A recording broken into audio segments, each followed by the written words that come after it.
Merci Jacques, merci Monsieur Dagneau de nous accueillir.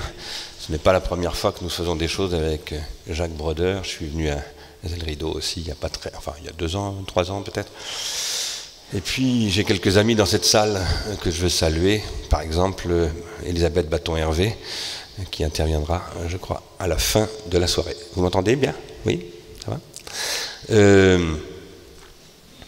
C'est un titre un peu terrifiant que j'ai donné quand je parle du massacre des innocents, mais j'emploie très souvent pour moi-même quand je réfléchis et que parfois je me scandalise cette expression. C'est le massacre des innocents. Le nombre d'enfants que je vois dans la rue, dans les écoles, partout, dont j'ai l'impression qu'ils sont massacrés, et en plus d'une manière systématique.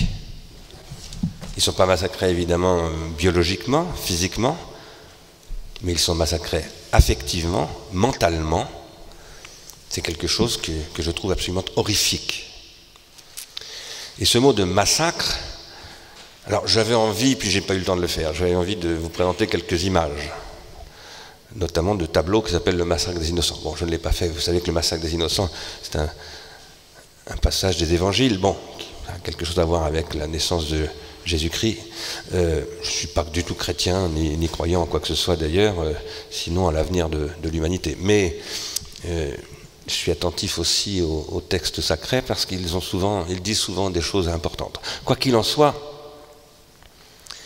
si je parle de massacre des innocents, et les innocents, l'enfance, c'est l'innocence. Et j'ai toujours posé comme quelque chose d'irréductible cette définition de l'enfance. L'enfant est innocent. Et donc c'est la destruction de son innocence, ce massacre. Si j'emploie ce mot de massacre, c'est parce que nous sommes en guerre. Monsieur Dagneau a parlé de la réalité d'une révolution en route, qui est la révolution, je dirais pas seulement des images, des écrans, et derrière les écrans, il y a les big data, par exemple, ce ne sont pas simplement les images. C'est précisément parce que les images, elles sont arrivées au début du 19e siècle. La révolution des images a commencé avec le daguerréotype, et puis le cinématographe, puis le bélinographe, puis la télévision, etc. Ça fait un certain temps. En revanche, il y a une révolution numérique qui enchaîne sur la révolution de la télévision, qui a été une immense révolution, la télévision, dont je rappelle qu'en 1960, il n'y avait que 13% de Français qui la regardaient. Donc on a assez peu de recul, finalement, pour encore même penser la télévision. Mais constatant que nous n'arrivons même pas encore vraiment à penser la télévision, le numérique est arrivé qui a redistribué les cartes en profondeur. Je disais que nous sommes en guerre dans ce contexte, car ces technologies, ce sont des armes de ce que j'appelle le psychopouvoir, qui devient maintenant d'ailleurs un neuropouvoir, c'est le pouvoir du marketing, et c'est un certain modèle de croissance totalement caduque, et je le dis en pensant au vote qui a eu lieu au Parlement hier, parce que je pense qu'il va commencer à falloir politiser les questions dont nous parlons, et les inscrire dans une perspective économique. Nous sommes en guerre, dis-je, et quand on est en guerre, il faut former des combattants. Il faut former des fantassins, il faut former des caporaux, il faut former des officiers, des généraux et des maréchaux. C'est pour ça que je suis venu. Ce que je veux dire par là, c'est que la guerre, Clausewitz nous l'a appris il y a déjà pas mal de temps, ça suppose d'abord des concepts. Pour faire la guerre, il ne faut pas des canons, il faut évidemment des canons, il faut évidemment des troupes, il faut surtout une volonté. Le Vietnam a appris aux Américains qu'on peut avoir autant de napalm et de B-52 que l'on veut face à la volonté d'un peuple, on ne gagne jamais. Mais il faut des concepts. C'est à ça que servent les philosophes aussi d'ailleurs. À West Point, aux États-Unis, où on forme les généraux de l'armée américaine, à Saint-Cyr, en France, où on forme les généraux de l'armée française, on produit des concepts. J'ai de très bons amis qui enseignent à Saint-Cyr d'ailleurs, et on y prend souvent les meilleurs professeurs. Je vais donc vous proposer quelques concepts. Qu'est-ce qui est en jeu dans la question de la captation de l'attention des enfants, qui consiste dans la destruction de cette attention? Je ne vais pas vous reparler de choses dont j'ai déjà beaucoup parlé. Donc je me permets de vous dire que si vous voulez savoir ce que je pense de tout cela, allez lire mes livres. Ils sont faits pour ça. Il ne faut pas que les conférences servent à ne pas lire les livres, comme la télévision sert à ne pas lire les journaux, qui servent à ne pas lire les livres, etc. C'est très important. Si vous ne faites pas des efforts en matière de culture de votre attention, et en passant par les instruments classiques de la culture de l'attention, à savoir dans les humanités la lecture, vous ne pouvez pas combattre ce dont nous parlons ici. Donc dans ces livres, j'ai essayé d'analyser en profondeur, aussi profondément que j'en suis capable, le concept de l'attention en me référant à la fois à la psychologie et à la phénoménologie. Pour le dire en 2 mots, juste comme ça pour vous donner envie d'aller voir un petit peu plus près, l'attention, c'est une combinaison entre ce que Husserl, le philosophe allemand, appelle les rétentions, c'est-à-dire la mémoire, et les protensions, c'est-à-dire les projections dans l'avenir, c'est-à-dire l'imagination. Mais l'attention peut être canalisée, et les rétentions peuvent être canalisées, peuvent être aussi fabriquées. On fabrique des rétentions artificielles en vous, par exemple, pour que quand vous arrivez dans un supermarché, hop, vous attrapez tel paquet, parce que la publicité vous a conditionné à cela, vous et surtout vos enfants. Conditionnez vos enfants à vous dire « Papa ou maman, achète-moi un espace ou je ne sais pas quoi », alors vous savez très bien que vous n'avez pas les moyens de l'acheter, que vous ne devrez pas l'acheter, vous devriez garder cet argent pour élever vos enfants, mais sous la pression de vos propres enfants, vous cédez à cette pression. Et donc vous n'avez plus les moyens ensuite de leur offrir une éducation comme vous auriez dû en prévoir la possibilité. Ça, quand je dis vous, je dis nous sommes tous dans cette situation-là, nous n'en sommes pas responsables seulement. C'est un système qu'il faut combattre en tant que tel. Pourquoi est-ce qu'on cherche à capter l'attention des tout-petits?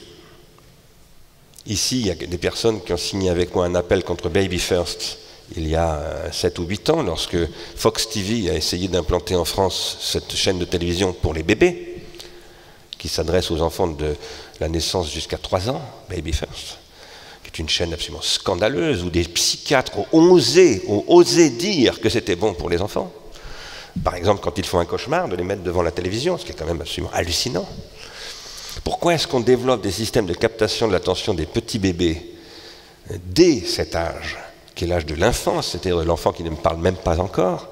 C'est parce qu'on veut détourner son attention de ces objets spontanés d'attention que sont ses parents, je prends le mot parents au sens large, y compris la nourrice, etc., la fratrie, vers des objets fabriqués de manière industrielle, qui vont permettre de capter ce que Freud appelait leur identification primaire, leur potentiel d'identification primaire.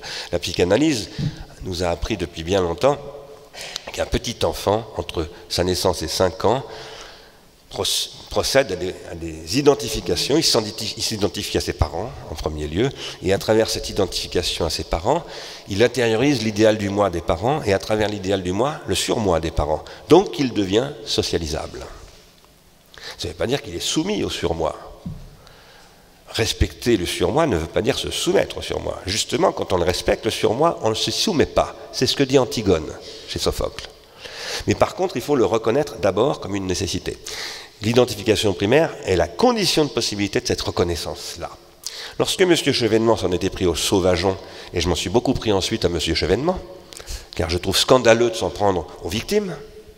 Sauvageon, ce sont des victimes, ce ne sont pas des coupables, ce ne sont pas des criminels. Les criminels, ce sont ceux qui ne les défendent pas, et je considère que les qualifier de sauvageons, c'est criminel, c'est ne pas les défendre. Lorsque je m'en suis pris à M. Chevènement à cause de cette question, c'est parce que je considérais qu'il contribuait au détournement de la compréhension des parents de ce qui est en jeu. Ce qui est en jeu, c'est le court-circuit du rôle des parents. Et plus généralement des éducateurs, comme disait M. Sarkozy dans une lettre absolument inénarrable. Je veux dire, les éducateurs, les prêtres, les instituteurs, les militants, tous ces gens-là, ce sont des éducateurs. Même les chefs d'atelier, lorsqu'ils sont bons, ça existe. Tous ces gens-là sont des éducateurs. L'homme a besoin d'être éduqué toute sa vie, mais il a surtout besoin d'être éduqué dans les premières années de sa vie. Et ce que la télévision tente de faire, c'est de se substituer aux éducateurs pour court-circuiter leur travail. Pourquoi ? Pour canaliser la libido des enfants. Or, court-circuiter les parents, c'est ce qu'ont montré d'innombrables études. J'en ai beaucoup parlé dans un de mes livres où j'ai analysé ces questions plus en profondeur, qui s'appelle « Prendre soin de la jeunesse et des générations ».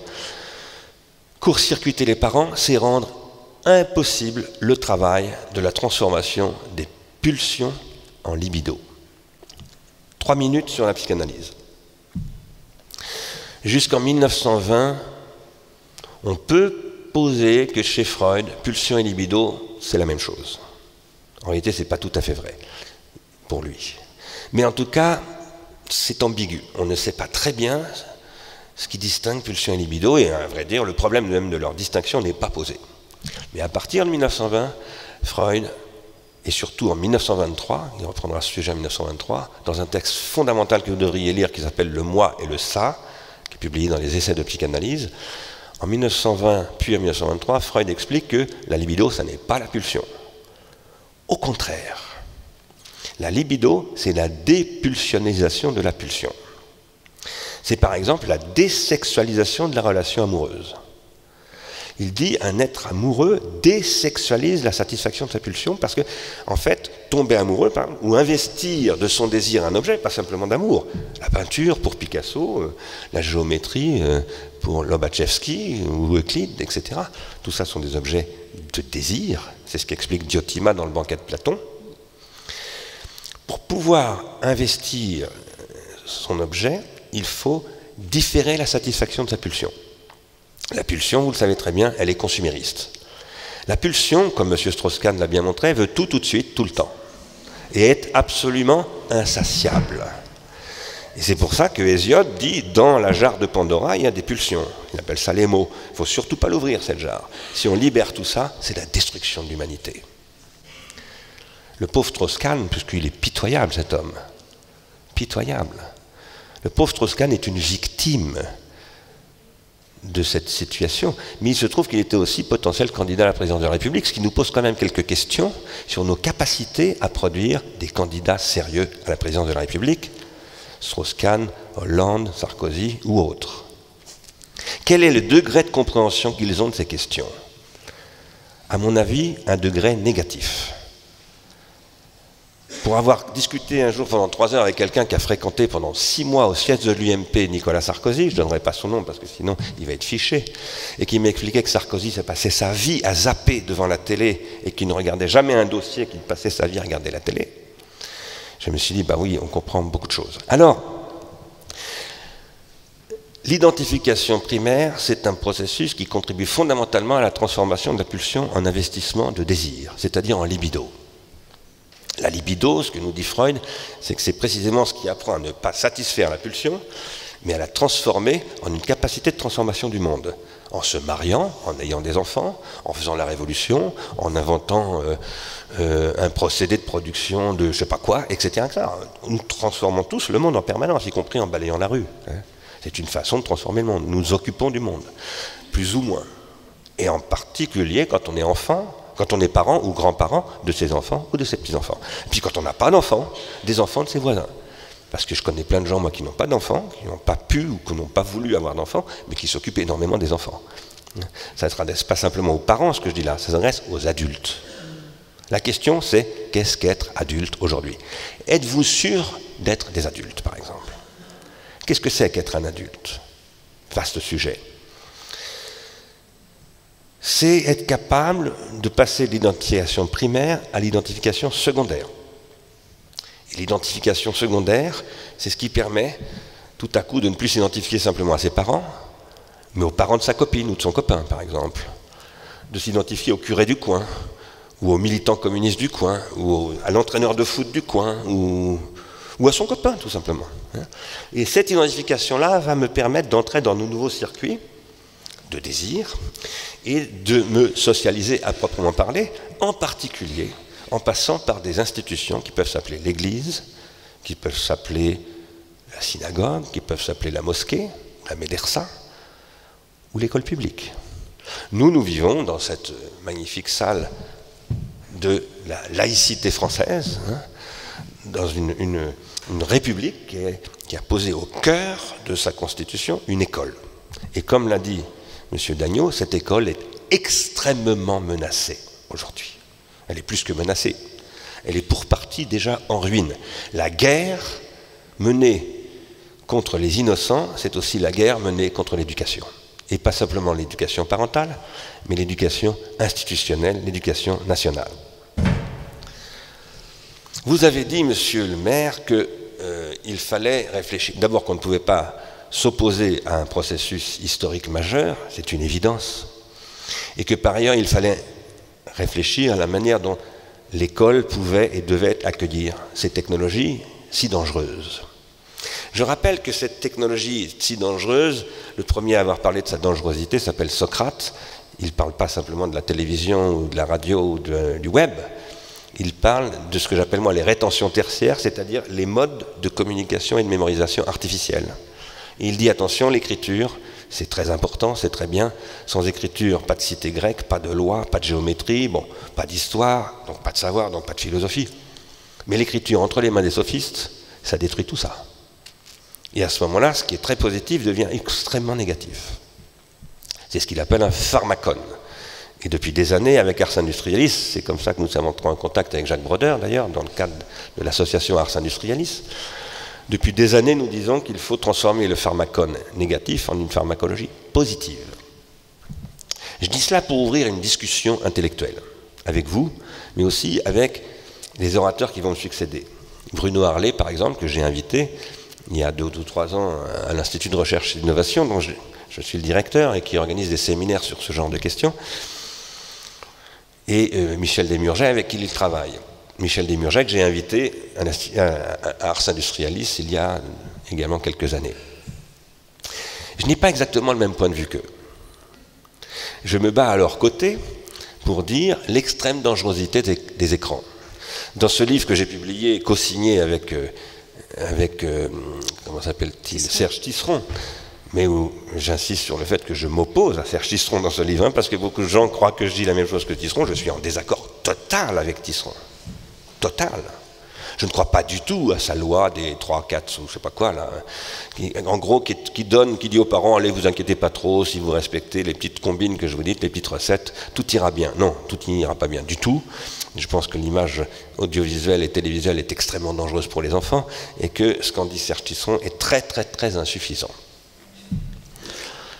Je le trouve extrêmement conciliant. Et je sais par ailleurs qu'il lui est arrivé de conseiller les télévisions. J'ai moi-même travaillé à la télévision, j'ai été directeur de l'INA pendant quelques années, c'est un monde que je connais assez bien. À l'opposé, je dirais, de la position de Tisseron, il y a celle de Desmurget et de Bruno Harlé.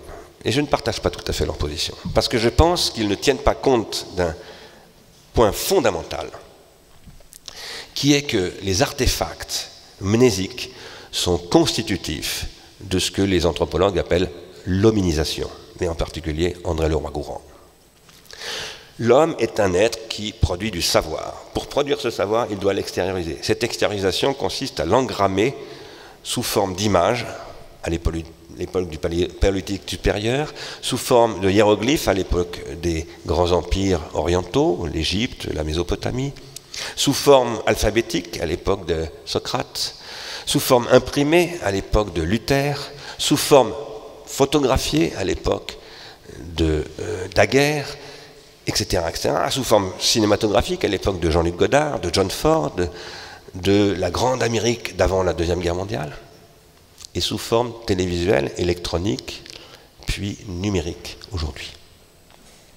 Ce processus-là est un processus anthropologique. Il faut pratiquer ce que fait, et que j'admire énormément, Jacques Brodeur depuis des années, en s'appuyant sur des travaux d'ailleurs d'un chercheur américain de Stanford, voilà, et en convoquant des ressources intellectuelles très importantes de l'Amérique du Nord. Il faut faire tout cela. Il faut pratiquer ces périodes d'interruption, de rupture, pour faire des expériences aux individus, pour leur montrer qu'on peut changer ces rythmes-là. Mais par ailleurs, il faut aussi faire des propositions positives en disant « nous avons à vous proposer, nous les parents responsables, nous les éducateurs responsables, nous les adultes qui nous soucions de l'avenir de l'humanité et des enfants, une autre socialisation de ces technologies. Une socialisation qui transforme cette pharmacologie extrêmement négative et toxique aujourd'hui en une pharmacologie positive. Il faut arrêter le massacre des innocents. Mon rêve, c'est d'organiser des manifestations dans les rues de Paris avec 1 million de parents qui disent « Il y en a marre, monsieur Valls, faites quelque chose, ça suffit. Arrêtez de nous raconter des salades et commencez à vous occuper des vraies questions. On est en train de détruire l'avenir en détruisant les enfants. C'est une honte absolue. C'est intolérable. Arrêtez. Mais arrêtez et arrêtez-vous pour nous écouter. Nous avons des propositions à vous faire. Nous allons vous décrire le massacre des innocents d'une manière systématique, avec des éléments, en documentant tout cela, avec des enquêtes scientifiques innombrables qui ont eu lieu dans le monde entier.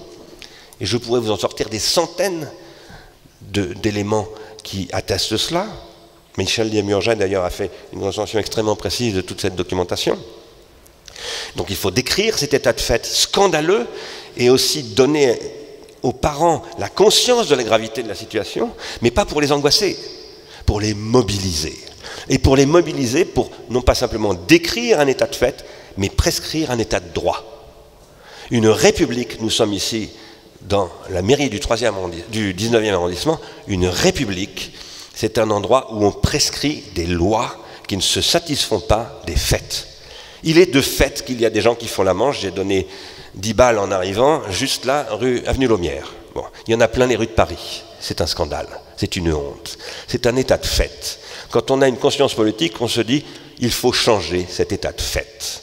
Il y a toujours la possibilité de changer un état de fait. Et cette possibilité s'appelle le droit. Maintenant, le droit, il faut le repenser. Le droit est fondé depuis la Grèce ancienne sur la citoyenneté basée sur l'écriture alphabétique. C'est ça, la constitution du droit dans le monde politique.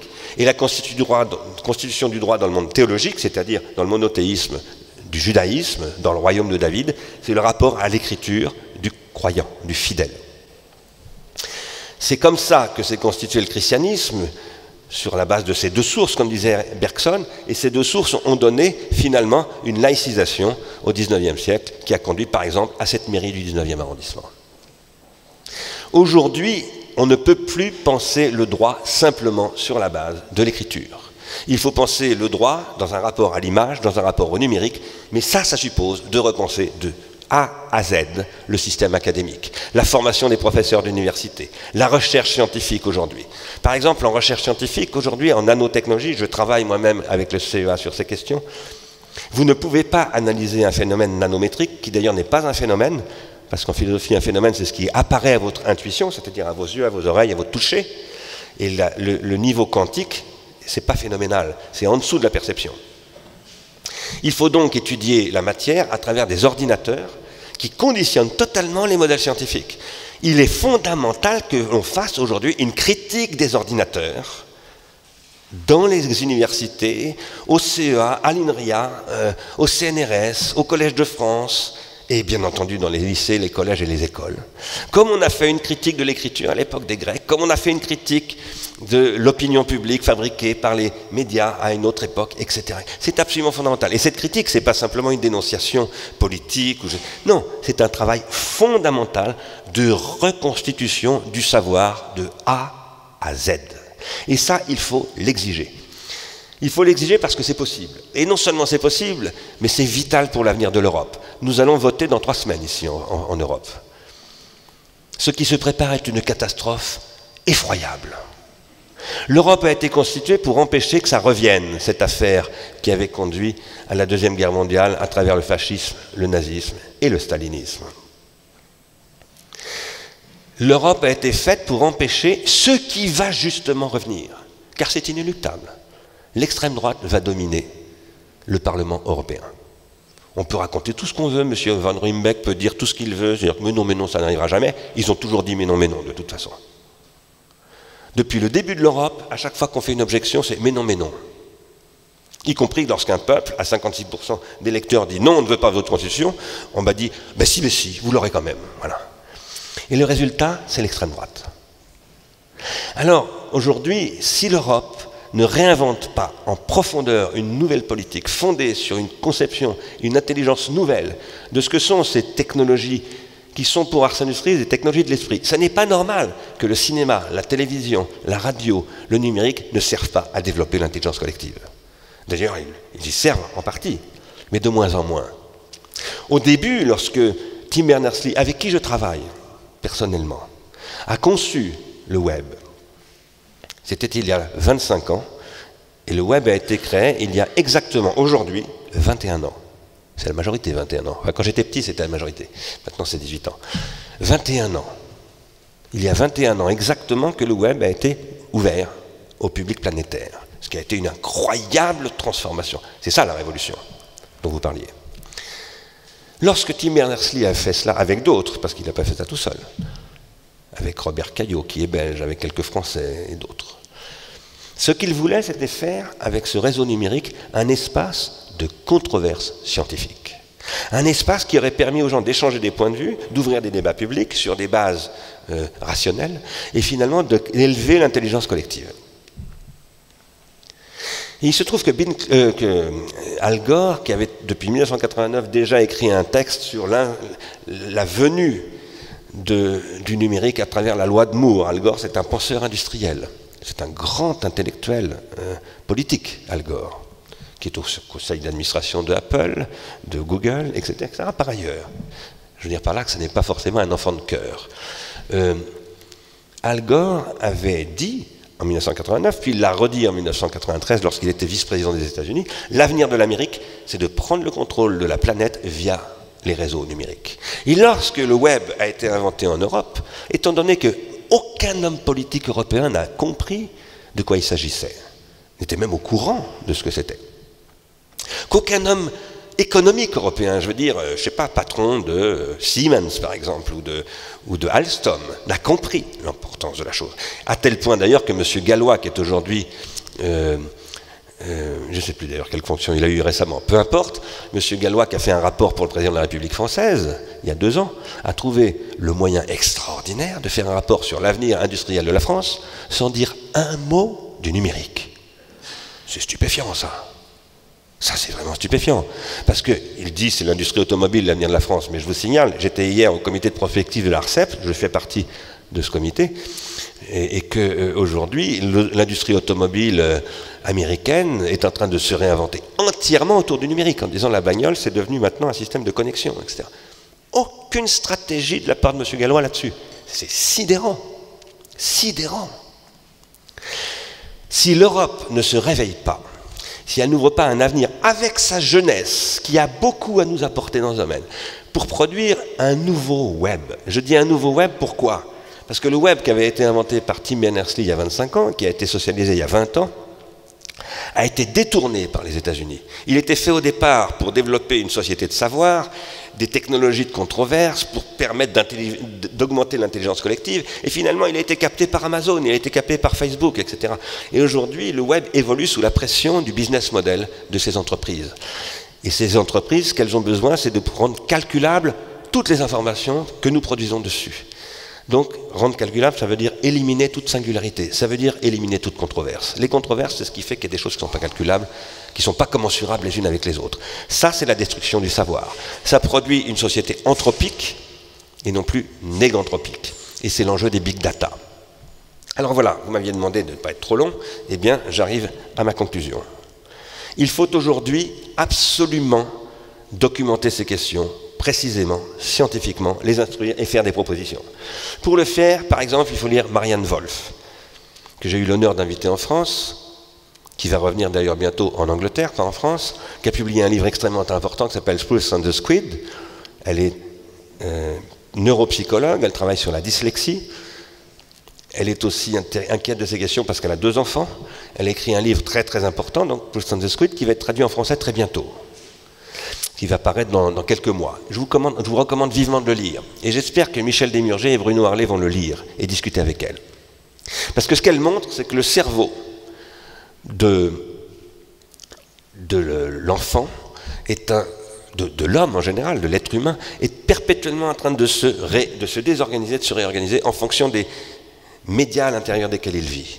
Par exemple, qu'un enfant qui apprend à lire et à écrire réorganise intégralement son néocortex.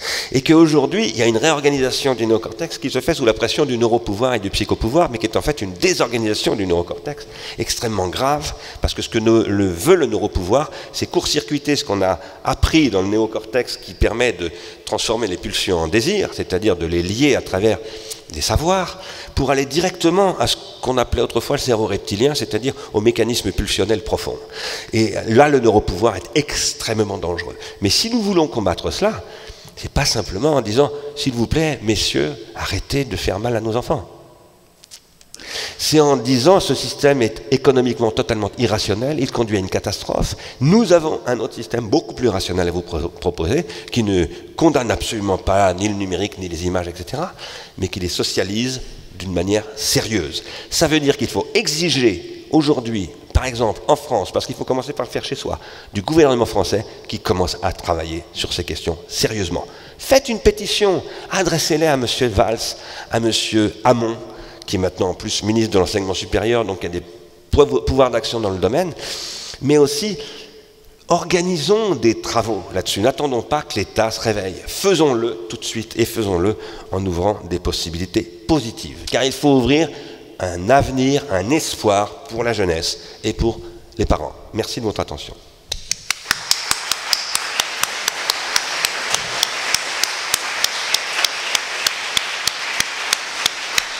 Merci bien d'avoir joué le jeu et d'avoir tenu dans les temps sur les 30 minutes. On va passer à 3 questions de la salle.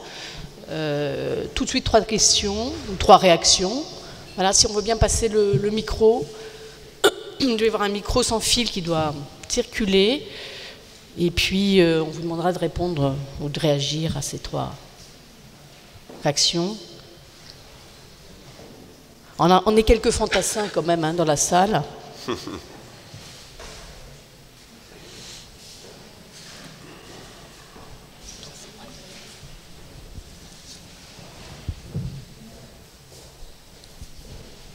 J'aimerais savoir, Oui. je m'appelle Olivier, j'ai 15 ans. J'aimerais savoir, vous croyez que quand on joue, on tue des gens pendant toute la journée ou pas? J'ai pas bien entendu. Vous croyez que quand on joue ou qu'on est sur des écrans, on tue des gens pendant toute la journée? Parce que apparemment, c'est ce que vous disiez. Ils croient que, pensent que croyez, passent leur journée à tuer des gens en jouant des jeux vidéo. Tuer vraiment. D'accord, je vais répondre. D'accord. La réponse viendra après. On va prendre les 3 répondre, questions et le philosophe réagira à votre... Bonjour, je suis mademoiselle Camara, étudiante à l'université de Paris 8. Nous sommes très honorés de la prestation de monsieur Stiger. J'entends pas très bien, excusez-moi. J'ai dit que je suis très honorée d'assister à la conférence de voir monsieur Bernard Stiger, que je connaissais que de nom. Alors ma question, c'est par rapport à l'œuvre de Michel Serres, intitulée Petite Poussette. Et j'aimerais avoir une idée de votre... qu'est-ce que vous pensez de cette œuvre de Michel Serres et de son approche par rapport aux nouvelles technologies? D'accord. Merci. Une 3e. Monsieur qui va lever la main.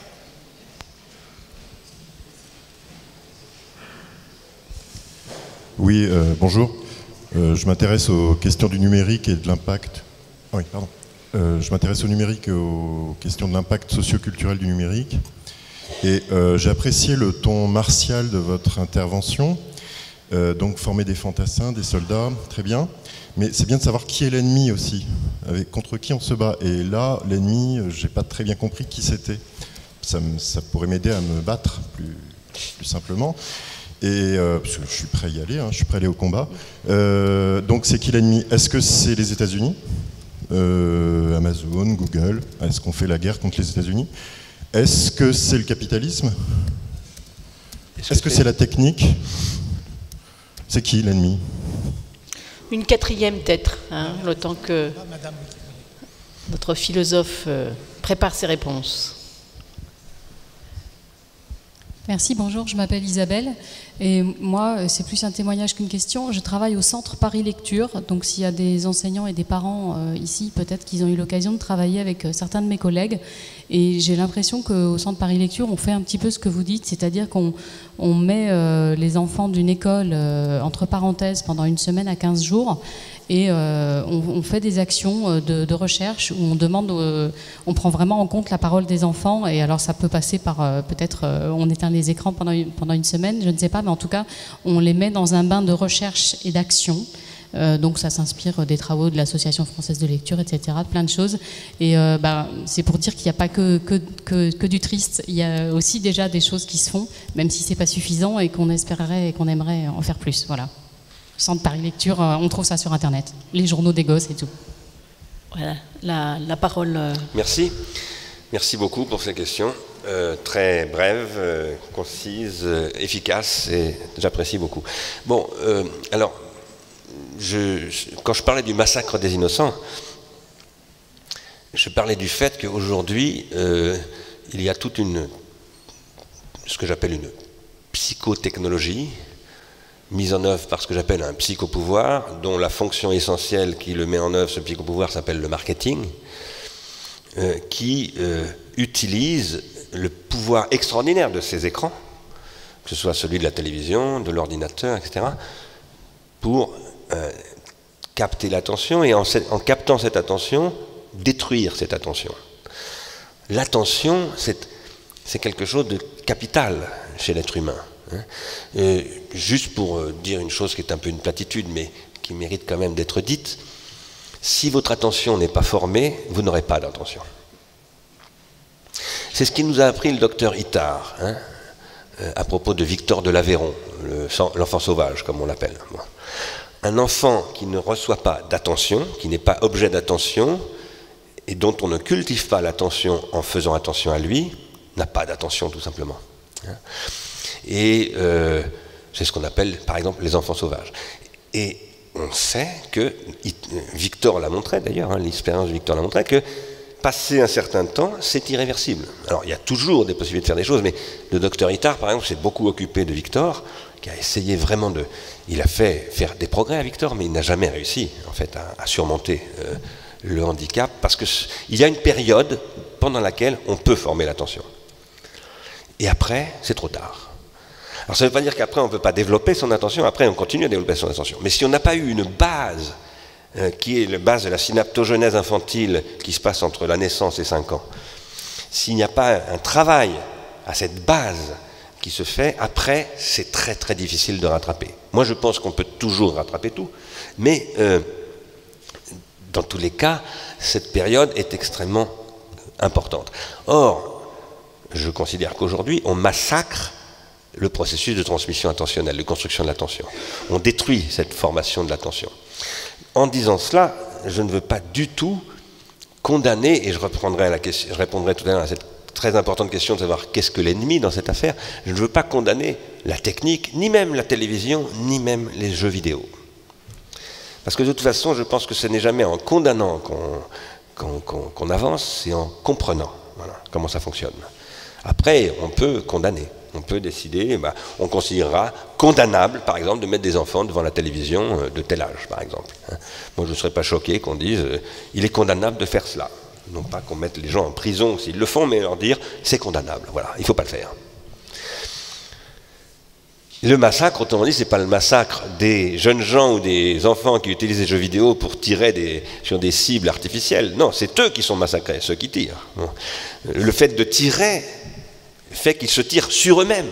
Ils se massacrent par délégation, c'est-à-dire en se soumettant à des modèles qui les incitent à ne pas cultiver leur attention, mais au contraire à cultiver leur pulsion, leur comportement pulsionnel, et à les empêcher d'apprendre à différer la satisfaction de la pulsion.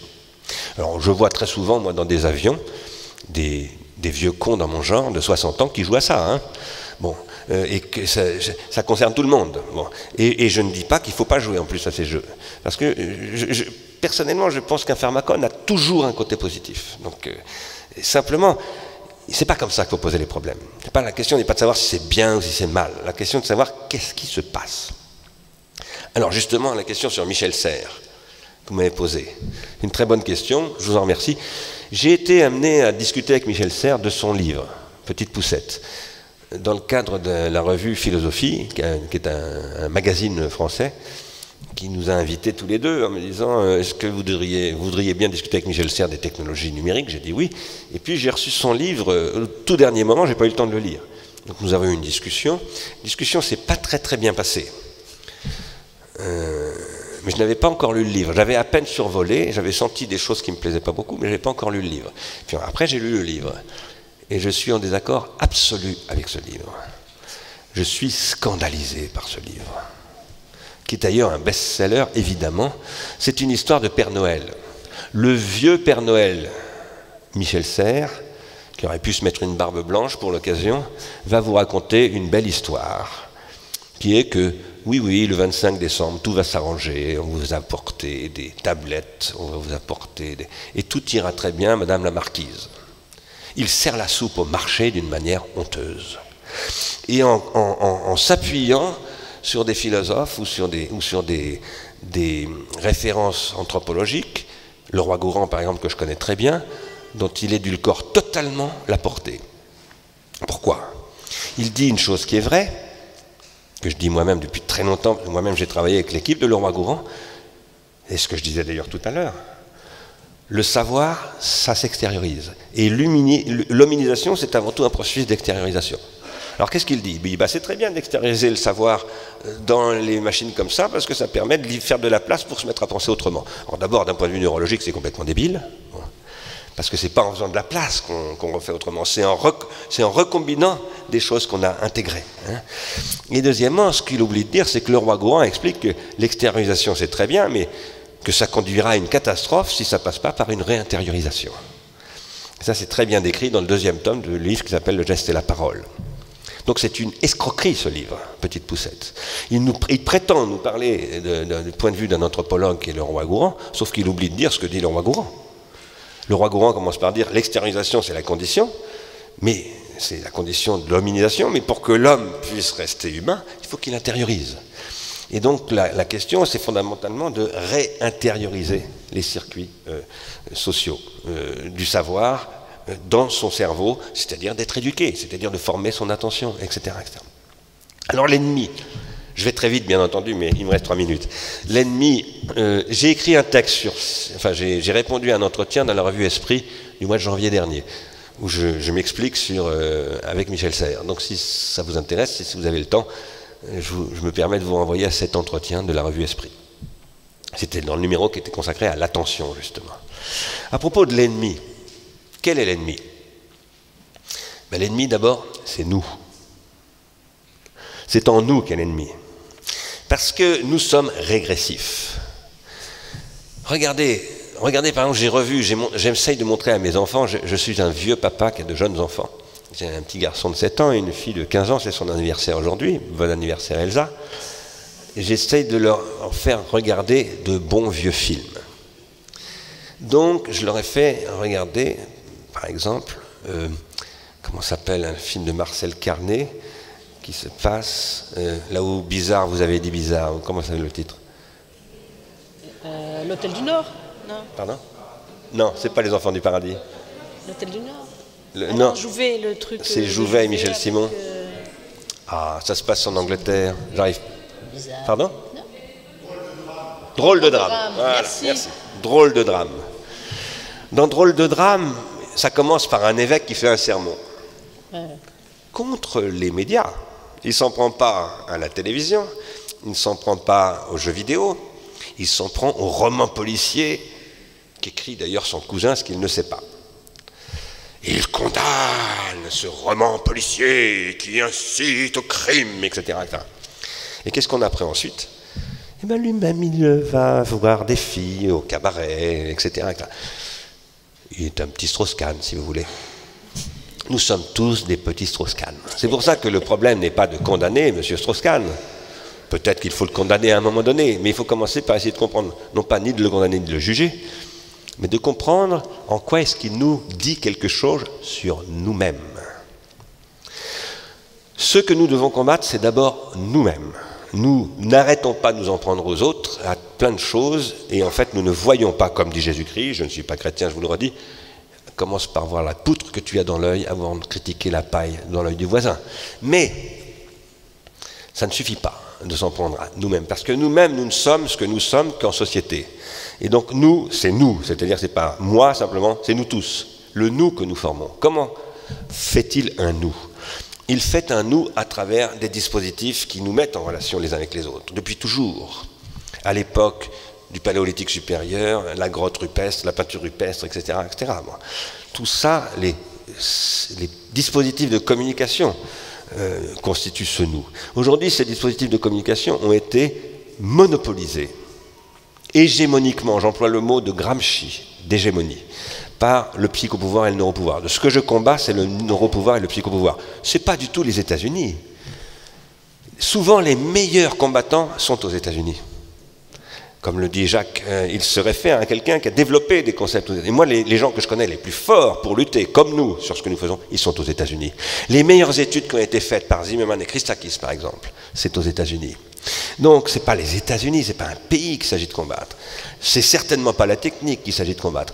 Ce qu'il s'agit de combattre, c'est notre bêtise par rapport à la technique. C'est notre incapacité à penser la technique. C'est notre incapacité à transformer une technique toxique en quelque chose de positif. C'est notre paresse aussi. Notre paresse à nous dire, bon, on va aller gueuler contre les médias, puis finalement, ça va nous permettre de ne pas trop nous poser de questions. Si, il faut se poser beaucoup de questions, il faut beaucoup travailler. Et il faut faire, peut-être avec Paris Lecture, de la recherche-action. Moi, j'ai proposé, parce que je suis au Conseil national du numérique, et je suis aussi dans quelques autres instances maintenant, je ne sais pas pourquoi, bon, j'arrête pas de leur taper dessus, mais ils n'arrêtent pas de m'inviter. Bon. C'est parce qu'ils ont envie de me neutraliser, mais ils n'y arriveront pas. Ils n'y arriveront pas. Ils ont besoin d'un aiguillon. Ils ont besoin d'aiguillons, oui, voyons-le très positivement. J'ai proposé donc dans ces instances de lancer des thèses de recherche sur ces questions. 500 par an en France. Et j'ai dit si on en fait 500 en France, 500 en Allemagne, 500 en Belgique, 500 en Angleterre, 500 en Italie, 500... Imaginez, disons 10 fois 500, 5000, ça c'est un projet pour l'Europe, 5000 thésards qui vont renouveler pendant 3 ans. Mais à la fin, vous avez 15 000 thésards. 15 000 thésards au bout de 3 ans. 15 000 thésards qui ont fait quoi? Dans toutes les disciplines, ils ont réfléchi sur l'impact du numérique, sur leur savoir, sur leur société, etc., etc. Et on crée un parlement des thésards. Et on fait un parlement des directeurs de recherche de ces thésards. Et ça je réponds à votre question à Paris Lecture, on fait ça en recherche-action. C'est-à-dire qu'on travaille avec Azel Rideau, par exemple. On va travailler sur des territoires. La recherche-action, c'est un concept qui a été inventé aux États-Unis par un Autrichien qui s'appelait... Je commence à perdre la boule, donc j'ai plus de mémoire, je suis naze. Mais peu importe, cet Autrichien a mis en œuvre une méthode de recherche qui consiste à travailler avec des gens et à faire que ces gens sur lesquels on travaille deviennent eux-mêmes des gens qui travaillent sur eux-mêmes, c'est-à-dire des chercheurs eux-mêmes. Bon. C'est tout à fait indispensable de faire ça aujourd'hui parce qu'il y a une vitesse de transformation de la société qui fait qu'on ne peut pas se dire on va faire de la recherche, puis ensuite on fera du transfert, et puis dans 10 ans on verra les résultats. Non, il faut faire de la recherche et que cette recherche transforme la société en se faisant. Ça veut dire qu'il faut qu'elle incite la société à se mettre à faire de la recherche elle-même. Voilà, je m'arrête. Je suis obligé de partir parce que je dois prendre un train. Je suis vraiment désolé de ne pas pouvoir rester. J'aurais vraiment écouté avec grand plaisir d'abord Bruno Harlé et puis tous nos amis qui vont parler. Mais je ne peux pas. Mais peut-être que j'écouterai en ligne. Voilà, merci beaucoup.